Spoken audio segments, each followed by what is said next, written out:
Le point de vue bouddhiste sur la maladie. Le coronavirus. Le coronavirus, actuellement, s'est propagé dans plus d'une centaine de pays et a provoqué des milliers de morts et de malades. Ce n'est plus une épidémie, c'est une pandémie. La maladie et le confinement sont source de tristesse et de dépression parce que les gens sont loin de leurs proches ou qu'ils en ont perdu. Nos vies subissent d'importants bouleversements, nous devons rester chez nous, nos proches nous paraissent désormais éloignés, et ceux qui sont à l'étranger ne peuvent plus revenir. Tout ceci génère beaucoup d'angoisse, l'impermanence crée beaucoup de souffrance, expliquait le Bouddha. Quel est donc le point de vue bouddhiste sur le coronavirus ? Une porte fermée n'empêche pas le bien et le mal de circuler, dit un dicton chinois. Le bien et le mal sont comme des ombres qui nous suivent. Selon la qualité de nos actions, nous en recevons du bien ou du mal. Rien donc dans la vie n'arrive qui n'ait eu sa propre cause. Pour le bouddhisme, les trois mondes, du désir, de la forme et du sans forme, eux-mêmes sont le fruit, la création du vrai cœur, et tout ce qui existe vient de lui, d'Alaya Vijnana. Quoi que nous fassions, tout est relié à notre vrai cœur, et lorsque sont réunies les conditions nécessaires, les fruits karmiques de nos actes antérieurs apparaissent. Attardons-nous un instant sur la notion de kalpa. Un kalpa est la durée de vie d'une planète. Il existe donc des kalpas plus longs que d'autres, et le kalpa d'une planète peut varier selon qu'on en prend soin ou qu'on cherche à la détruire. Nous sommes capables, ensemble, de faire perdurer notre terre plus longtemps si nous l'entretenons convenablement, c'est-à-dire d'augmenter son kalpa, un peu comme on permet à une maison de durer plus longtemps si l'on y effectue les travaux nécessaires pour cela. Ceux donc qui pratiquent les 10 préceptes fondamentaux, qui, rappelons-le, consistent dans le fait de ne pas tuer, ne pas voler, ne pas mentir, n'avoir pas de relations sexuelles illégitimes, ne rien consommer qui altère la lucidité de l'esprit ou la santé du corps, ne pas médire envers les moines, ne pas être orgueilleux, avide ou en colère, et ne pas diffamer contre les 3 trésors, permettent aux kalpas de notre planète de durer plus longtemps. Leurs actions en effet sont motivées par des instructions assez justes pour que rien de ce qu'ils fassent ne nuise ni aux êtres sensibles, ni à la planète elle-même. Ainsi donc par exemple le pratiquant ne prélèvera-t-il à la terre que ce qui est nécessaire à son existence, n'étant point assez avide de ses biens pour en vouloir davantage. Ainsi respectera-t-il tous les êtres sensibles, veillant à ce que les actions visant à satisfaire ses besoins n'aient pas pour conséquence de priver les autres hommes et les animaux des leurs. Mais si, au contraire, nous cédons aux 3 poisons, l'ignorance, la colère et l'avidité, la durée de vie de la terre, son kalpa sera écourtée.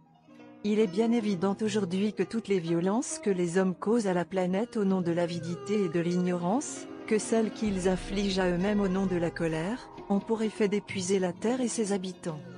Nous détruisons nos forêts, nous vidons nos océans, nous nous empoisonnons et nous détruisons nous-mêmes, à la fois parce que nous sommes ignorants, que nous sommes avides de toujours plus de richesses, de toujours plus de pouvoir, de toujours plus de ceci ou de cela, et en agissant ainsi, nous réduisons la durée de vie de notre planète.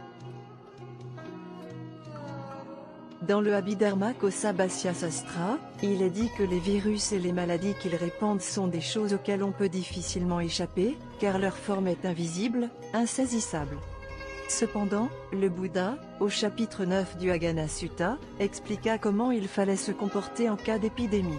L'une des causes des épidémies et des pandémies est le meurtre d'êtres sensibles destinés à la consommation. Nous l'avons vu bien souvent par le passé, avec la crise de la vache folle, avec la grippe aviaire.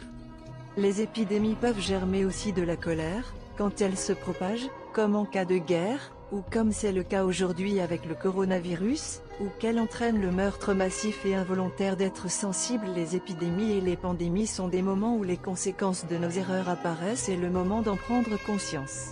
C'est donc aussi le moment de les corriger ou de les confesser, afin que notre entourage et nous-mêmes soyons plus en paix, et que tous les hommes trouvent plus de paix. Celui qui, reconnaissant ainsi ses erreurs, agit de la sorte, se rendra certainement plus tard sur une terre céleste.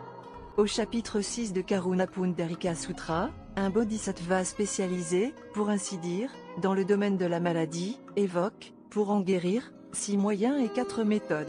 Au sujet des 6 moyens, les voici. Vivre en harmonie avec ceux qui partagent notre toit et propager cette harmonie autour de soi. Éviter toute dispute et toute querelle insignifiante.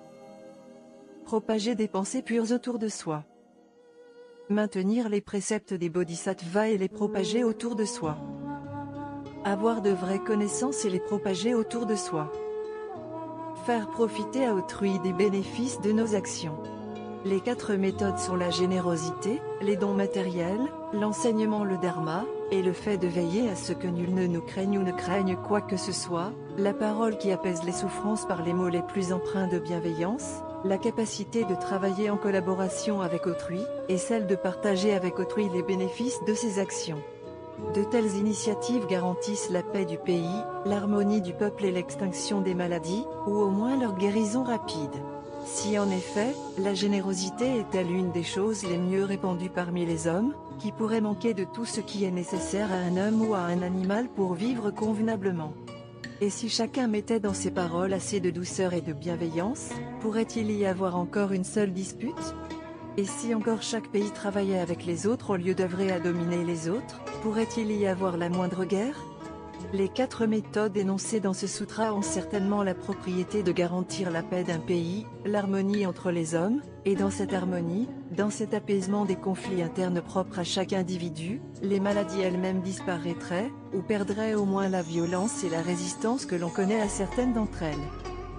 Du point de vue de la sagesse de l'illumination, on voit que tout procède du vrai moi, et que les gens souffrent parce qu'ils ne le voient pas, que leur ignorance les aveugle.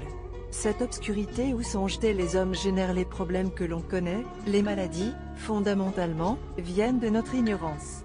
C'est bien pourquoi les bodhisattvas cultivent la compassion, qu'ils aident les hommes et les enseignent à travers ces 6 moyens et ces 4 méthodes, afin ainsi de s'éloigner eux-mêmes des maladies. Or, si les bodhisattvas n'attendent pas que les hommes agissent pour utiliser ces 6 moyens et ces 4 méthodes, il n'est point de raison pour que chacun de nous n'en puisse faire autant.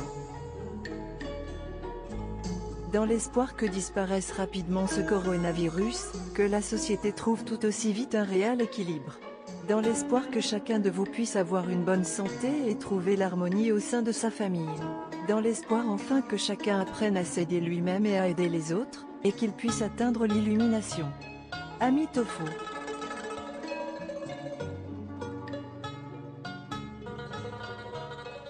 Association du vrai cœur.